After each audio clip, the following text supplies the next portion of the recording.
Boa tarde a todos, né? Eu já conheço alguns aqui que trabalharam comigo em outras ocasiões, né? Meu nome é Maria Inês, né? E eu tenho formação em psicopedagogia.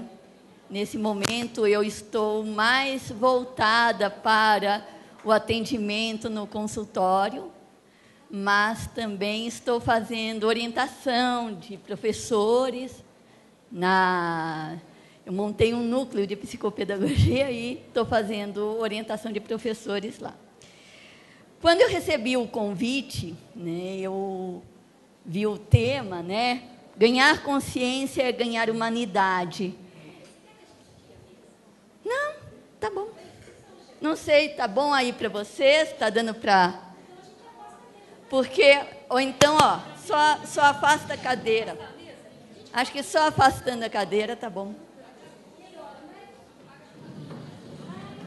Isso. Pronto? Tá melhor? Tá. Ah, tá. Então vamos afastar. Ajuda. Ui. Pronto. Pronto.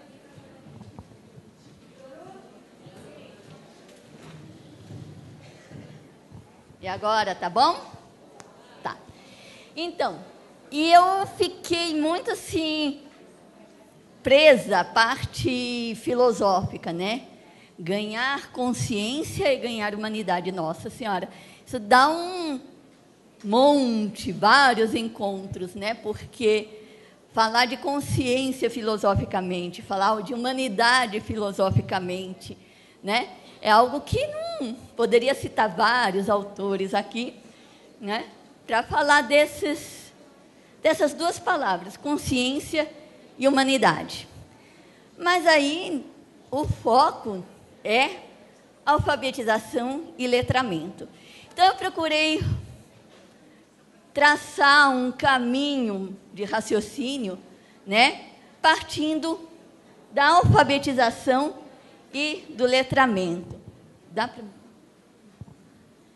Então, vamos começar pela alfabetização. O conceito de alfabetização foi tendo várias modificações durante os anos, né? Porque o que a gente percebe é que o domínio do letramento, como se fala hoje, há muitos anos atrás, era específico, era muito fechado. Somente algumas pessoas tinham acesso à leitura e à escrita, não é? Então, para que todos se sentissem, vamos dizer, entre aspas, felizes por serem alfabetizados, né? O primeiro conceito até a década de 40, ou melhor, a partir da década de 40, pela Unesco, né? Mas já corria entre as sociedades, né, que alfabetizado era aquele que tinha capacidade de escrever, ler, não se dizia o quê, mas bastava saber ler e escrever o próprio nome, porque aí, né, vamos votar, então ele sabe escrever o próprio nome, vai lá, vota em qualquer um, né?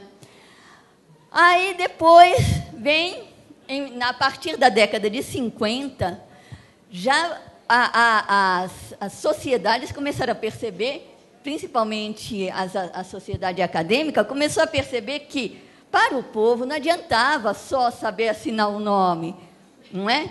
Como perpetuar o conhecimento adquirido e desenvolvido pelo homem, se a maior parte das pessoas só sabia ler e escrever o próprio nome. Então, vamos ampliar um pouquinho esse conceito de alfabetização, tá? Então, passou a ser a capacidade de ler e escrever um bilhete simples no idioma que ele conhecer. Então, eu sei escrever um bilhetinho, eu sei ler um bilhetinho, eu já deixo lá, mamãe, fui passear, filhinha, quando voltar, esquenta o jantar, né? Não importa se passear, a pessoa escreveu com C, né? Se jantar escreveu com G, não importa. O importa é que conseguiu se comunicar com um bilhetinho simples. Tá certo? A partir da década de 70, 80, começou a surgir um novo conceito que surgiu em vários países e, assim, curiosamente, não eram países que tinham nem convergência histórica, nem proximidade geográfica, né? O que se pensa que justifica o surgimento desse novo conceito é justamente a evolução das tecnologias, né? O que acontece? Há muita informação nova. Então, quem sabe ler e escrever um simples bilhetinho não dá conta de receber os conhecimentos que a área acadêmica produz, não é? Então, essa dificuldade surgiu na Inglaterra, nos Estados Unidos, em Portugal, na América Latina. Surgiu em vários lugares do mundo, tá certo? Então, houve uma expansão, uma ampliação do conceito de o que é ser alfabetizado, tá? Que passou a ser a capacidade que uma pessoa tem para engajar-se em todas aquelas atividades em que seria o letramento, né? Ou a alfabetização é necessária para que ela, pessoa, funcione de modo efetivo dentro de seu grupo e comunidade. E também para capacitá-la a continuar usando a leitura e a escrita e o cálculo matemático em prol de seu desenvolvimento e desenvolvimento de sua comunidade. Aí, então, já entra uma ampliação não só do conceito de leitura e escrita, mas do conceito de ser humano, tá certo? Aí começa a vir a consciência do ser humano. Eu sou ser humano enquanto eu convivo com outros. E se eu convivo com outros, a minha evolução tem que estar relacionada com a evolução da minha comunidade. Então, não há uma evolução individual somente. Por mais que eu queira guardar tudo que eu sei só para mim, eu não consigo. Se eu vivo numa comunidade, se eu vivo num grupo, se eu vivo em uma sociedade, por menos que eu queira, aquela minha evolução vai transparecer e vai passar para outros. Tá certo? Tá? Agora, quando eu fui fazer a pesquisa, letramento, meu Deus, eu sei o que é letramento. Eu poderia falar o que eu sei, o que eu conheço como letramento, mas nada melhor do que a gente procurar um apoio, né, de um pesquisador para o que é letramento. Então, a melhor definição que eu encontrei para letramento foi da Cecília Goulart, que é processo de apropriação da língua escrita pela criança, que está relacionado a aprender a transitar pelas duas modalidades da linguagem verbal, que é a oral e escrita. Aí eu faço um parênteses e acrescento linguagem artística, tá? A psicomotricidade, tá? Tudo isso entra na capacidade e na alfabetização, no letramento, tá? Ninguém é só raciocínio, ninguém é só da cabeça para cima. Todos nós temos um corpo, né? Todos nós temos os 5 sentidos que são necessários para nos comunicar. Como a gente vai aprender o mundo? A gente precisa dos nossos sentidos. Nós precisamos da nossa visão, nós precisamos da nossa audição, nós precisamos do nosso tato, nós precisamos, né, do nosso paladar, do nosso olfato. Senão, Como é que nós conhecemos o mundo? E hoje, aliás, hoje nós vivemos as consequências, mas já quando eu estudei filosofia, a gente viu que desde Platão começou essa ideia de que ser gente é ter cabeça, esquece o corpo, né? E não é isso. Não podemos esquecer. Não podemos esquecer a vontade de dançar, a vontade de cantar. Se eu não gosto de dançar e cantar, eu posso gostar de ver uma bela obra de arte, ou eu posso gostar de pintar, né? É muito comum a pessoa falar assim, mas eu não sei desenhar, eu não sei pintar. Aí, no meu consultório, várias vezes eu peço para a criança desenhar, mas eu não sei. Aí eu pego um quadro de Picasso e falo assim, o que você acha? Você acha essa pessoa bonita? Eu não acho, porque para criança, eles falam que eles acham. Eu não acho bonito isso. Mas esse é um dos maiores pintores de todos os tempos. O quadro dele vale milhões. Professor? Então, você acha que você não sabe desenhar? Você acha que você não sabe pintar? Sabe por que ele desenha e pinta desse jeito? Porque é o que ele sente. A arte é a capacidade de transmitir ao mundo o que eu sinto e perceber o mundo nos meus sentimentos, né? Então, aqui eu abro esse parênteses. Eu coloco, além da linguagem verbal, oral e escrita, eu coloco também a linguagem artística, a psicomotricidade, o esporte, o movimento, tá? Coloco tudo. Então, vamos começar de novo, porque eu falei muito, até eu me perdi. Processo de apropriação da língua escrita pela criança, que está relacionado a aprender a transitar pelas duas modalidades da linguagem verbal, oral e escrita, ajustando-as às situações de uso socialmente relevantes. Olha o que eu falei lá. Vivemos numa sociedade. Esse trânsito deve afirmar e ampliar a experiência discursiva anterior da criança. Uma outra coisa, um outro parênteses aí. Mas depois não vou retomar tudo de novo, eu prometo, tá? Um outro parênteses. Ampliar, afirmar e ampliar a experiência. Gente, há uma grande confusão. Muitas vezes eu vou trabalhar música com a criança, ela gosta de rap, eu vou trabalhar só o rap. Ela gosta de funk, eu vou trabalhar só o funk. Ela gosta de ler, sei lá, gibi só, nada contra gibi, trabalho com gibi também, mas ela só gosta de ler gibi, eu vou trabalhar só gibi. Não. A função da escola, a função primordial da escola é ampliar o mundo da criança. A criança não pode viver só no mundo dela, porque se for viver só no mundo dela, para que ela vai para a escola?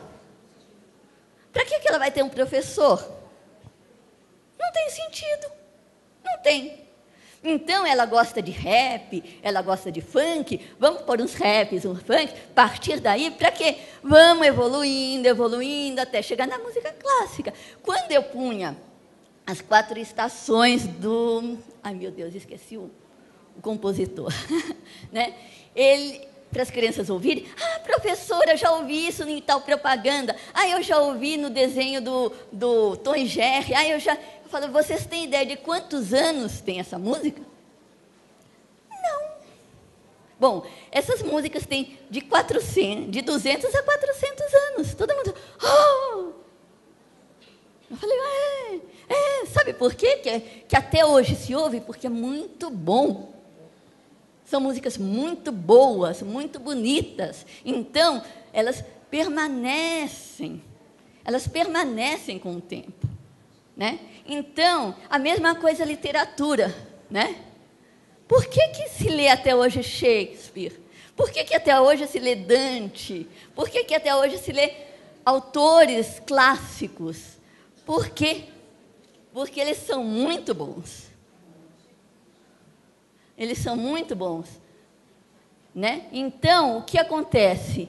A função da escola é ampliar o mundo da criança, ampliar o conhecimento da criança, tá certo?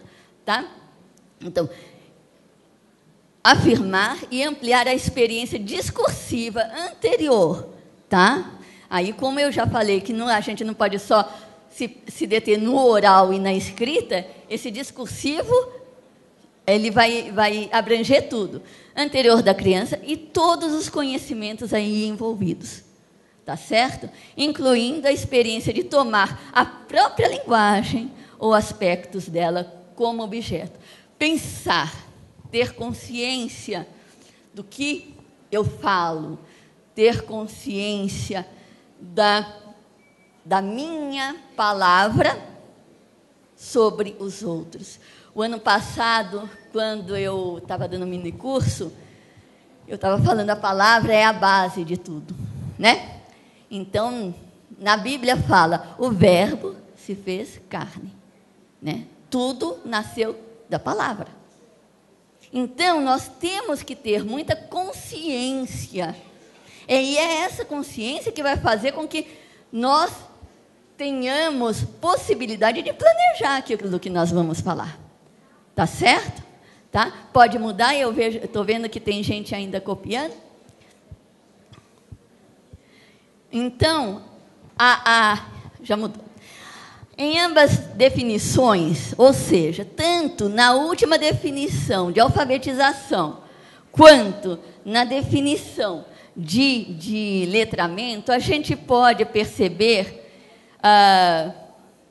três coisas. Existem várias outras coisas. Se eu perguntasse cada um de vocês, cada um ia dizer um ponto que as duas definições têm em comum, né? Mas vai ficar muito chato, né? Porque vai se estender demais, né? Então, vamos lá. Então, foram três pontos que eu procurei resgatar. A importância dos domínios das linguagens oral e escrita, tá certo? Aparece isso tanto na definição de alfabetização quanto na definição de letramento. A utilização das linguagens em situações sociais. A gente tem que ter consciência do tipo de linguagem que nós vamos utilizar em cada momento.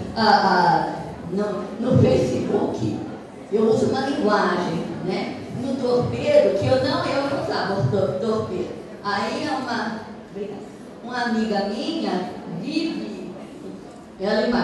mandando torpedo para mim, é mais barato, né? Então vamos, né, pelo torpedo. Só que eles dão muita risada, porque eu não consigo escrever você, eu tenho que escrever você. Então eles me mandam e eu demoro uns 20 minutos para retornar. Aí eles me telefonam, você não recebeu o torpedo? Eu falei, recebi, eu estava escrevendo a resposta agora. Por quê?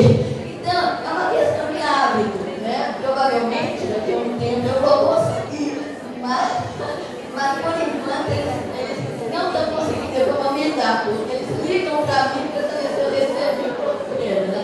Então, essa consciência do tipo de linguagem que a gente utiliza, né, em cada situação é fundamental. É fundamental, senão eu pretendo ouvir, escrever você vencer, porque é uma evolução, né, para mim. Mas eu tenho essa consciência, eu tenho que escrever assim nos meus textos, senão não tem, né? Tá certo? Capacidade de adaptar o uso dessas linguagens à evolução social, pessoal e social. Aquilo que eu já havia dito, né? Evolução pessoal. Todos nós queremos evoluir. Não existe pessoa que não queira evoluir. Existem pessoas que têm medo da evolução. Eu alfabetizo adultos. Aí tem um rapaz que ele já começou a estudar comigo? Várias e várias e várias vezes. Cada vez que ele começa a ter um domínio da linguagem acima do que ele tinha, ele sai. Ele sai. E aí eu estava, nossa, eu fui pesquisar, o que acontece, né? Então, eu estava vendo que existem estudos que dizem o seguinte: a pessoa vive num meio social, onde a maior parte é iletrada, né? Então, quando você adquire uma linguagem, você começa a evoluir na linguagem, você vai se destacar e você pode acontecer de você não conseguir mais fazer parte daquele grupo social. E no grupo dele, o único que estuda na família, né, é ele. Então, existe a pessoa que tem medo de evoluir. Não existem pessoas que não queiram evoluir, tá? Então, a evolução pessoal geralmente bate com a evolução social, tá certo? Tá? Agora, para o domínio e uso dessas linguagens, né? Que é linguagem oral e escrita em todos, artística e todas as outras, né? É necessário que nós tenhamos a consciência da existência dessas linguagens. Eu já fui falar, eu já falei sobre isso, não é? A outra é consciência da existência de uma sociedade com suas regras e convenções. Isso é fundamental. Eu posso aceitar que meu aluno, quando começa o ano, fale, nós vai, né? E coisas desse tipo, mas eu não posso aceitar que ele não perceba que ele precisa falar, nós vamos. Não posso. Por quê? Porque é uma regra social. É uma convenção da escrita. Tá certo? Senão, para que existem as regras? Para que existem as regras ortográficas, né? Para quê? Se eu não preciso passar isso para o meu aluno. Ele escreve do jeito dele, ele fala do jeito dele, é o jeito dele falar, é o jeito dele falar, é o jeito dele escrever, mas ele não pode falar assim, ele não pode escrever assim, socialmente. Não pode. Tá? É uma coisa que aí, então a gente vê, é o jeito dele falar, então gritar com o professor é o jeito dele. Né? Bater nos pais, é o jeito dele. Pegar uma arma para tirar do outro que trabalhou e conseguiu comprar um iPad, né? E ele não conseguiu pegar uma arma e lá tirar do outro, é o jeito dele. Tá? Ele para de ter noção de regras, de convenções, de identidade, ele deixa de ter tudo isso. Por quê? Porque é o jeito dele. Adolescente, né? Eu morro de dó de criancinha estudar de manhã, dos pequenininhos estudarem de manhã. Morro de dó. Aquele frio. Mas o adolescente precisa dormir até mais tarde. O pequenininho não. O adolescente precisa. A ciência comprovou. Tá. Agora, ele não precisa deitar às 9 horas para poder levantar 5. Ele pode dormir 2 horas da manhã porque é o início da tarde. Né? Adolescente precisa de tudo isso. Só que ele precisa, antes de tudo, conhecer as regras e convenções. Nós sabemos do que eles precisam. Nós sabemos e respeitamos. Agora, saber respeitar não significa aceitar tudo. Tá? Tá certo? Consciência de si mesmo como indivíduo e de suas próprias ações. O que eu faço tem consequência. Tá certo? Isso faz parte de letramento. Está falando de comportamento. Não, eu estou falando de letramento. Tá? É utilizar o seu conhecimento numa sociedade. O letramento é isso. Né? E como eu vou utilizar se eu não tenho consciência de mim mesmo, se eu não tenho uma identidade, se eu não me conheço, não sei planejar as minhas ações. Uma coisa é você saber improvisar, né? Outra coisa é você não ter responsabilidade, é outra coisa, totalmente diferente, tá? Consciência das inter-relações existentes entre si e a comunidade em que vive.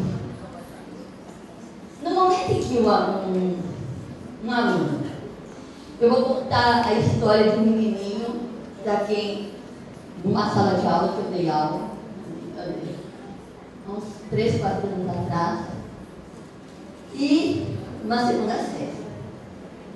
E o menininho estava lá com a turma, uma época de papo, né? E era daquele que toda vez vinha perguntar: professora, como é mesmo para fazer isso? Professora, como é mesmo para fazer isso? Como é mesmo, sabe? Aí eu, fulano, estou explicando. Professora, nós estamos conversando, a senhora não percebeu? Espera um pouco. Eu percebi, por isso mesmo que eu estou pedindo para você ficar quietinho, sabe?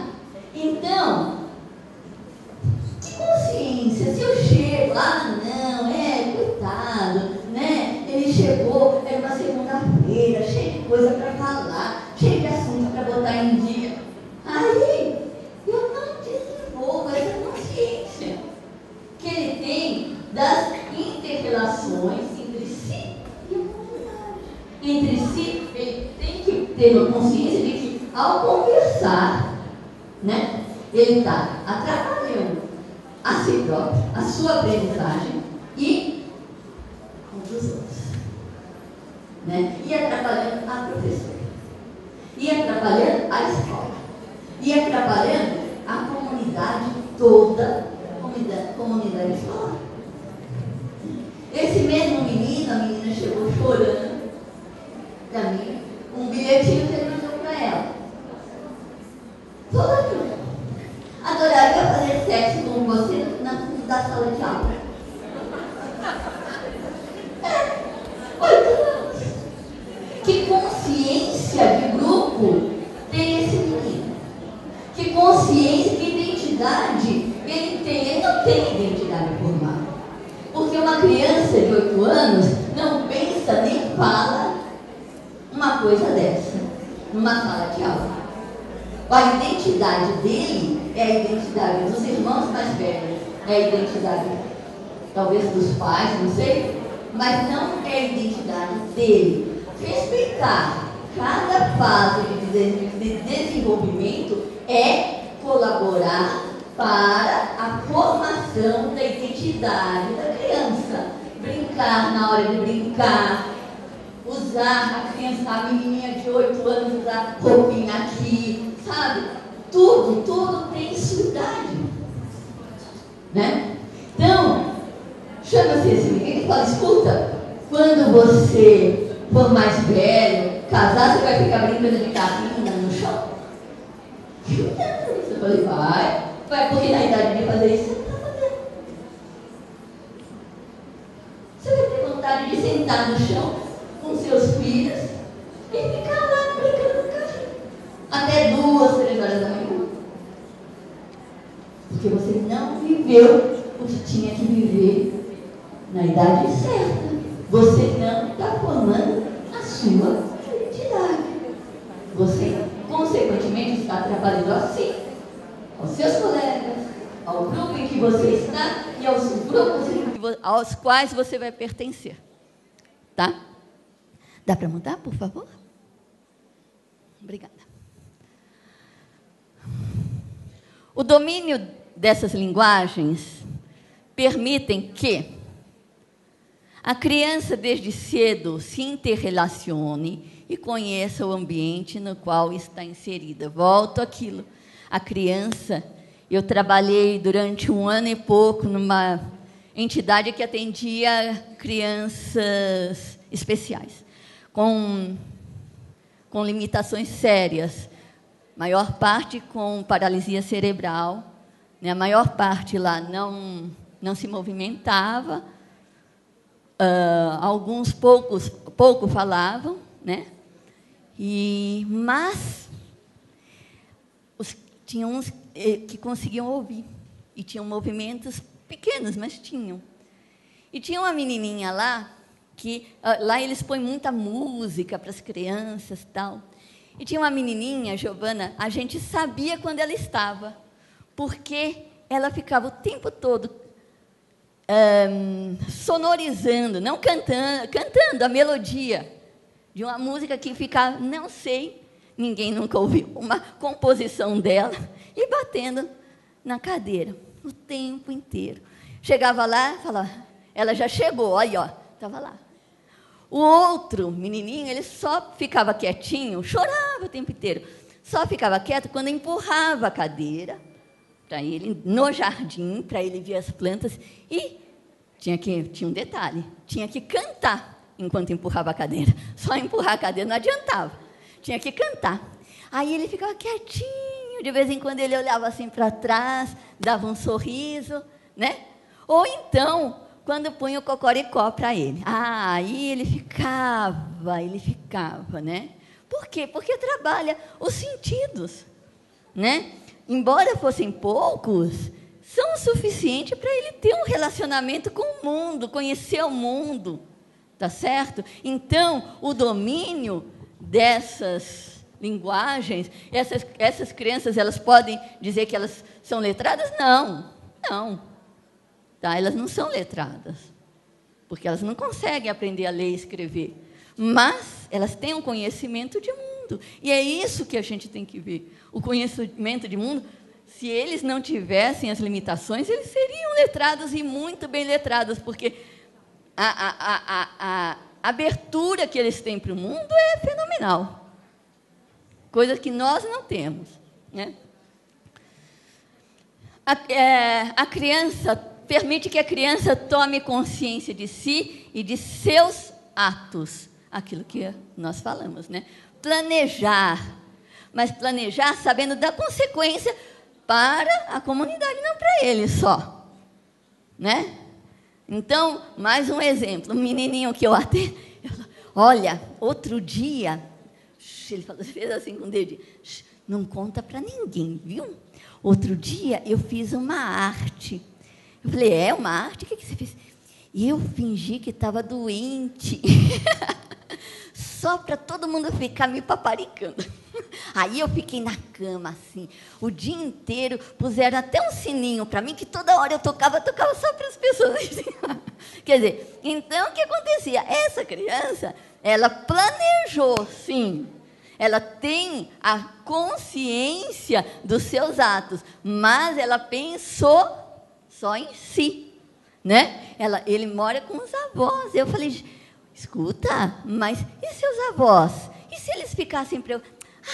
Professora, foi só um dia, no dia seguinte eu já falei que estava bom, nem ficaram tão preocupados assim. Quer dizer, então ele pensa em si.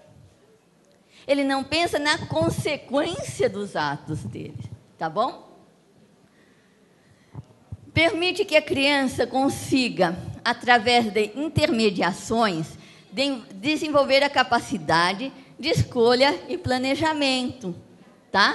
Aí Vygotsky fala muito, né? Você tem que ter uma pessoa intermediando os conhecimentos para que você possa adquiri-los, transformá-los e evoluir, não é? Tá certo? Dá para mostrar? Bom, dentre todas as necessidades e capacidades envolvidas com o domínio e o uso das linguagens oral e escrita, duas delas estão diretamente ligadas à essência humana. A primeira é a vida em comunidade. É uma vida, veja bem, é uma vida, eu esqueci de pôr uma palavrinha aí, uma vida consciente em comunidade. Porque viver em comunidade, os animais vivem em comunidade, né? A abelha, a formiga, né? Todas são comunidades até às vezes mais bem estruturadas, né, do que a nossa. mas eles não têm consciência, né? Jamais uma formiga cortadeira, né, daquelas que sobe na árvore e fica cortando, né, o tempo inteiro, jamais ela vai chegar e vai falar, pô, o que eu estou fazendo aqui? A minha capacidade é muito maior, eu vou virar rainha, né? Não existe isso, né? No ser humano já tem. No ser humano, eu já posso, pô, eu estou fazendo isso, mas, pô, olha lá, isso que me mandaram fazer não está de acordo comigo. Isso que me mandaram fazer não está certo. Você já questiona. Você questiona. Quando eu trouxe um livro aí para ler um poeminha no fim, e eu fiquei muito em dúvida se eu trazia esse poema ou se eu trazia um livro da Bela Adormecida. Quando eu falo que vou ler a história da Bela Adormecida, eu já conheço. Mas não é essa, é diferente. Era uma moça chamada Bela Adormecida, e quando ela era pequenininha, ela sempre ficava lá na cozinha, ajudando a mãe a lavar a louça, a cozinhar. Ficava dentro de casa, ajudando a mãe a limpar a casa, né? Enquanto isso, ela olhava o irmãozinho dela brincando, né? Brincando no quintal, com os amiguinhos, jogando futebol, numa boa. E ela ficava, puxa vida, né? Eu queria tanto. E a mãe, fica quieta, vai, lava isso, faz aquilo. E ela ia fazendo. Aí ela cresceu, virou uma moça linda, foi num baile e encontrou um rapaz também muito lindo, chamado Príncipe Encantado. E os dois se namoraram e casaram. E aí, será que eles foram felizes para sempre? Não. Então, aí vamos continuar, né? Não para aí a história. Então, o que aconteceu? A Bela Adormecida continuou limpando a casa, fazendo a cozinha, a comida, limpando a cozinha, arrumando tudo, né? Enquanto o Príncipe Encantado chegava do trabalho, deitava, ficava vendo televisão, sujava as coisas, né? Depois ia para a cama e pronto. Aí eles tiveram 2 filhos, uma menininha e um menininho. E a menininha cresceu, o menininho cresceu, mas ainda eram crianças. E a menininha sempre ajudava a Bela Adormecida no trabalho dela. Ai, então, olha, filhinha, limpa ali. Filhinha, ajuda a mamãe a lavar a louça. Filhinha. E ela falava, escuta, mãe, mas por que eu tenho que fazer isso? Não discuta. É assim, foi assim que eu fui criada, é assim que você vai ser criada. Tá. Aí ficou muito difícil essa situação financeira. E a Bela Adormecida teve que trabalhar fora. Aí um dia ela estava limpando, depois de cozinhar, eles jantaram, né? E a filhinha sempre perguntando, mas mamãe, por que eu tenho que limpar? E o Júnior está lá. Cala a boca, cala a boca. Você tem que ajudar a mamãe. Aí, tinham terminado de jantar, um belo dia. O Príncipe Encantado virou para ela, para a Bela Adormecida, já estou confundindo essa história, para a Bela Adormecida, e falou, escuta, amanhã você recebe, então antes de vir para casa, você passa no banco e paga a conta de água, a conta de luz, a conta de telefone, a conta disso, a conta daquilo. E a Bela Adormecida começou a acordar. Foi deitar e aquilo não saía da cabeça dela. E aquilo ficava. E as perguntas da filha ficaram na cabeça dela. No dia seguinte, durante o jantar, ela falou, eu tenho uma nova proposta para reorganizar a casa. A partir de hoje, nós vamos fazer assim. Todo mundo limpa a casa, todo mundo ajuda na cozinha, todo mundo faz de tudo. E aí, depois, todo mundo vai ver televisão, todo mundo vai brincar, todo mundo vai deitar na mesma hora, todo mundo vai descansar do mesmo jeito. No começo, vocês pensam que o príncipe ficou Ficou feliz? Não, ele até mudou o nome dele para Príncipe Desencantado. Mas, no fim de um tempo, todos passaram a ser felizes, porque viraram uma família de verdade. Uma família em que todos faziam tudo juntos. Tá certo? Então, aí, isso é a vida em comunidade. Tá certo? Isso é comunidade. É você ter consciência de si, do outro, das consequências das suas atitudes, das consequências das atitudes dos outros, porque nós mulheres temos muito isso, de reclamar, o marido é isso, o marido é aquilo, mas quando vamos educar os nossos filhos, não é filhas, filhos, né? Os pobres, coitados, quando tem que morar sozinhos, não sabem cozinhar, não sabem lavar, não sabem passar, não sabem arrumar casa, não sabem fazer nada, né? Porque a mamãe fez tudo, né? Então, é a mamãe mesmo que educa mal o filhinho e depois as noras acham ruim, né? Bom, a outra necessidade e capacidade envolvida no uso da linguagem é a capacidade de planejar e projetar. Eu quero viajar e eu vi uma reportagem sobre uma cidade lá da Patagônia. Eu fiquei encantada com aquela cidade. Fiquei encantada, eu quero conhecer. Então, eu vou me planejar. Eu vou, na medida do possível, guardar um dinheirinho todo mês, para nem que seja R$10 por mês, eu vou guardar. Se não der para ir viajar em janeiro, eu vou no outro, mas eu vou. Então, eu tenho os meus planos. E esses planos são sonhos, né? Os sonhos, todos nós temos que ter. O sonho eu acho que, resumindo todas as essências do ser humano, o sonho é a principal. Sabe, o sonho, um animal, ele não sonha. Ele pode gostar, ele pode querer, mas ele não sonha.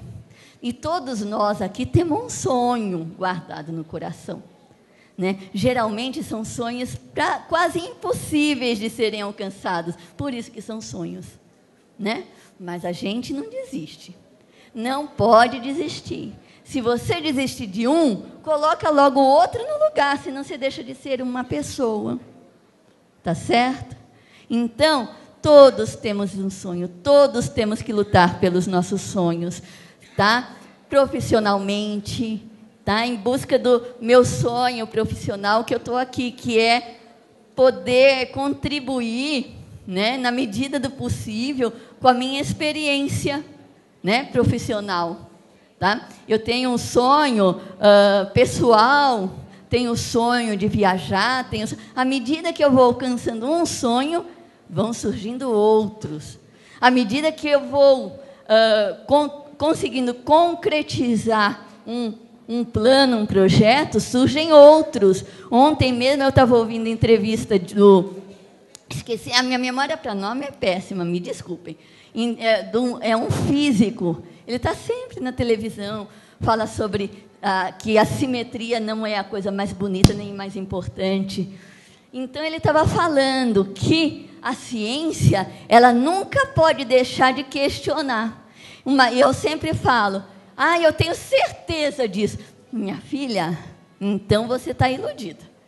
Porque a certeza é o fim. Então, eu tenho certeza do meu trabalho na sala de aula. Ixi, minha filha, tenho pena de você.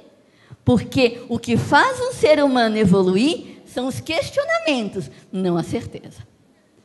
Tá? Porque uma certeza gera outras questões, outros questionamentos. Tá? Não tem como. Só se você se fecha, você se isola, você coloca uma barreira nos seus olhos, você não toca em nada, em ninguém, você não come, não cheira, você vegeta. Aí você tem uma certeza. Na fenomenologia existe uma frase: ninguém é, todos estamos sendo. Todos, a gente só é morto. Aquele é morto. Fora isso, enquanto você tem vida, você está sendo. Então, é legal você ter essa consciência de que você está sendo. Ai, eu estou passando por uma dificuldade tão grande. Você está passando. Você não é aquela dificuldade. Você não tem aquela dificuldade. Você está passando. E para o educador é fundamental saber isso, hein, gente? Porque se você pega um aluno e fala, ai, aquele aluno ele está assim. Ele tem possibilidades. Qualquer aluno tem possibilidades. Vou citar novamente mais um exemplo. Uma moça que eu estou alfabetizando, ela saiu da escola porque ela estava com dificuldade, mas foi falado para ela que ela tinha dificuldade. Com 7 anos, não se alfabetizou. Aos 32 anos, ela foi ao cartório com o marido e ela tinha que preencher uma ficha. E ela pediu para o marido preencher. A moça do cartório falou, não pode, a senhora tem que preencher. Aí ela, morrendo de vergonha, falou, mas eu não sei ler. E a moça do cartório, muito grosseira, mas foi uma grosseria que ajudou, no fim das contas, a moça virou e falou assim, a senhora não tem vergonha, no mundo de hoje, ainda ser analfabeta com essa idade? Ela disse que ela chegou em casa, mas ela chorou 2 dias e 2 noites seguidas, até que ela tomou uma decisão. Eu vou aprender a ler e escrever. O ano passado, eu comecei a dar aula para ela. Ela agora está no nível já passando para o 3º ano, e ela já falou, eu vou fazer veterinária. E ela vai fazer veterinária. Ela vai, sabe? Então, é isso. O projeto dela, num primeiro momento, era aprender a ler e escrever, né? Num segundo momento, não, eu quero saber bastante, porque aí eu posso conversar com meu marido, com meu filho. Agora, ela já tem o projeto de fazer veterinária. E ela vai em busca desse sonho. Nem é projeto, é sonho. E ela vai conseguir, tá? Eu tenho certeza disso. Dá para mudar, por favor? Com relação à vida em comunidade, embora não seja característica exclusiva do ser humano, é exclusiva dele se considerarmos toda evolução implícita a ela, tá certo? Pela utilização das linguagens escritas. Eu utilizo as linguagens oral e escrita, eu sou capaz de evoluir. Então, a minha vida em comunidade não vai ser igual a dos animais. Vai ser exclusiva do ser humano, tá? Vai ser exclusiva dele. Não vai ser uma vida em comunidade do tipo que existe entre os animais.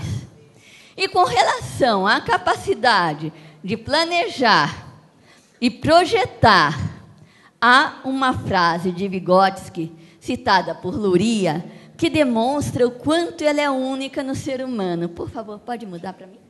Você pode mudar para mim, por favor? Essa é gozado como as coisas vão se encaixando. Quando eu fui chamada, eu estava lendo um texto, eu já tinha lido há muitos anos atrás, de Luria, e primeiro eu abri, a primeira frase que eu li foi essa, que ele citando Marx, tá? Na verdade, essa frase não é de Vygotsky, ele é de Marx, tá? E foi citada várias vezes por Vygotsky. A aranha executa operações que lembram a de um tecelão. E as caixas que as abelhas constroem no céu poderiam envergonhar o trabalho de muitos arquitetos. Mas o pior arquiteto difere da mais hábil abelha desde o princípio, pois ele constrói, né? Desculpe, aí houve um erro. Pois ele constrói uma caixa de tábuas, pois o fato dele construir uma caixa de tábuas já construiu em sua cabeça. Quer dizer, aí, desculpe, faltou palavra aí, eu reli ontem, mas eu acho que eu já estava com sono, não percebi. Então, quando, por pior que seja a construção, tá? Por pior que seja o meu trabalho, a gente compara, olha, o bichinho fez melhor que... Mas não chega aos pés, porque o bichinho não planejou, o bichinho não sabia o que ele estava fazendo, e o homem sabe. O homem, ele tem certeza daquilo que ele é capaz, desde que tenha consciência. Quando ele tem consciência, ele passa a ser homem, passa a fazer parte da humanidade, tá? Agora eu vou ler o poema do Ricardo Azevedo. Esse poema ele é muito legal. Mais uma historinha para encerrar. Tá? Eu tinha uma aluninha lá no consultório. Ela é muito esperta. Ela chegou lá sem saber ler e escrever, estava na 4ª série. E para verificar assim, que nível de leitura, né, ela tinha, e eu comecei a mexer nas coisas lá no consultório. Falei, eu vou pegar aqui um jogo. Enquanto isso, logo depois nós vamos jogar esse. Lê as regras para mim. Ela pegou a regra, fez assim, pôs para longe. Olha, eu hoje não trouxe meus óculos. E ela não precisa de óculos. Aí, no fim do ano, ela virou para mim e ela lia as regras dos jogos, que eu trabalhava com ela, né? E ela me surpreendeu muito, porque quando ela começou a ler, eu dei esse livro que tem poemas, e no começo ela lia só algumas estrofes, tal, mas ela pegou esse poema e ela leu inteiro. E ela falou para mim, eu perguntei, do que se trata esse poema? Ela falou, se trata da leitura.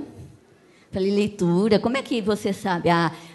Porque fala assim, leitura não é só letrinha e um monte de palavra, não. Ler é ler tudo. Por exemplo, quem chega aqui nesse seu escritório, tem várias estantes cheias de livros, né? Descobre que você gosta muito de ler. Isso é uma leitura. A gente lê que você gosta muito de ler. Quando eu chego aqui e a calçada está cheia de folha no chão, eu leio que aqui ventou muito. Eu, quando chego aqui e você fica sentada e quase que não varia os jogos, eu leio que você está cansada. Então, e isso me surpreendeu de um jeito que eu falei, essa menina vai ser alfabetizada, vai ser letrada logo, logo.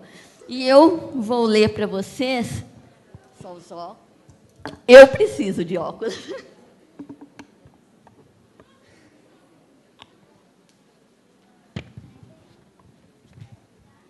Aula de leitura. A leitura é muito mais do que decifrar palavras. Quem quiser parar para ver, pode até se surpreender. Vai ler nas folhas do chão, se é outono ou se é verão. Nas ondas soltas do mar, se é hora de navegar. E no jeito da pessoa, se trabalha ou se é à toa. Na cara do lutador, quando está sentindo dor. Vai ler na casa de alguém o gosto que ela tem. E no pelo do cachorro, se é melhor gritar socorro. E na cinza da fumaça, o tamanho da desgraça. E no tom que sopra o vento, se corre o barco ou se vai lento. E também na cor da fruta, e no cheiro da comida, e no ronco do motor, e nos dentes do cavalo, e na pele da pessoa, no brilho do sorriso.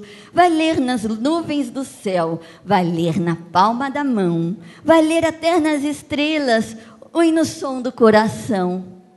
Uma arte que dá medo é a de ler um olhar, pois os olhos têm segredos difíceis de decifrar. Muito obrigada.